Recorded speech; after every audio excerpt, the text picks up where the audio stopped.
বর্তমান সময়ে বহু মানুষ হ্যাচারি ব্যবসা করে থাকেন। জেলার মধ্যেও তেমনি বহু হ্যাচারি রয়েছে।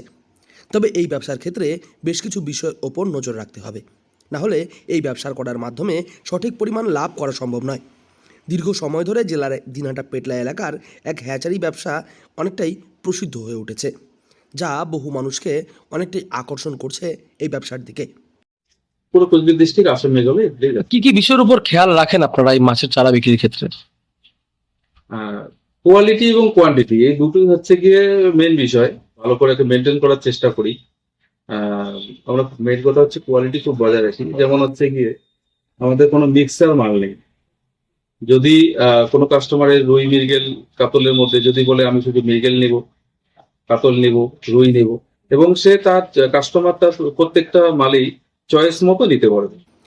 এই হ্যাচারি থেকে মাছ শুধুমাত্র জেলার মধ্যে নয়, জেলার বাইরে অসম এবং মেঘালয় পর্যন্ত যাচ্ছে। ফলে হ্যাচারির নাম ছড়িয়ে পড়েছে অনেকটাই। তবে ভালো মানের ডিম পোনা তৈরির ক্ষেত্রে যেটা বিশেষ গুরুত্বপূর্ণ তা হলো জলের কোয়ালিটি। অনেকে নদীর জল ব্যবহার করে থাকেন, আবার অনেকে পুকুরের কিংবা শ্যালো ওয়াটার। তবে কখনোই মেশানো জল ব্যবহার করা উচিত নয়। যে কোনো এক ধরনের জলের ক্ষেত্রে মাছ অনেকটা ভালো কোয়ালিটির হয়ে থাকে। কিভাবে তৈরি হয়? আচ্ছা, কিভাবে তৈরি হয় বলতে আমাদের হচ্ছে হ্যাচারি যেটা বাড়িতে আছে ওখানে তৈরি হচ্ছে।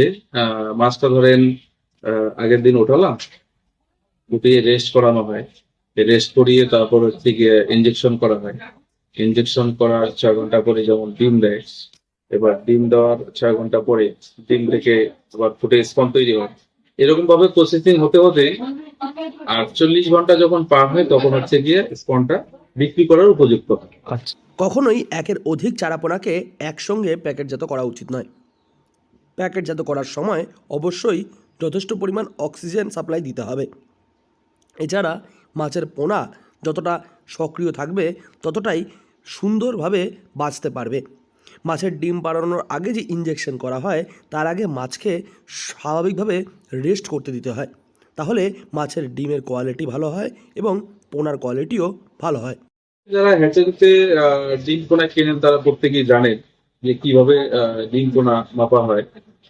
আমাদের যে এমএল আছে, এমএলএ করে মাপা আমাদের এই পাকা ট্যাঙ্ক এবং উপরেই মাপ, এবং যে কাস্টমার গুলো আসছে তার চোখের সামনে এবং স্পন গুলোকে একদম তুলে তার চোখের সামনে মাপ করে দিচ্ছি। মানে অজানা না দেখার মতো কোনো বিষয় নেই। মানে এটাই করা উচিত আর কি। এটাই করা উচিত। মানে যারা স্বচ্ছভাবে সঠিকভাবে আর কি স্পন দেবে, যারা আপনার সেল করে, তারা আশা করি সবাই আর কি সামনের থেকে কাস্টমার দেবে। হ্যাচারি ব্যবসার এই সমস্ত ছোটোখাটো বিষয়গুলোর উপর নজর রাখলেই ব্যবসা থেকে ভালো পরিমাণ মুনাফা অর্জন করা সম্ভব খুব সহজেই। কোচবিহার থেকে সার্থক পণ্ডিতের রিপোর্ট, লোকাল 18 বাংলা।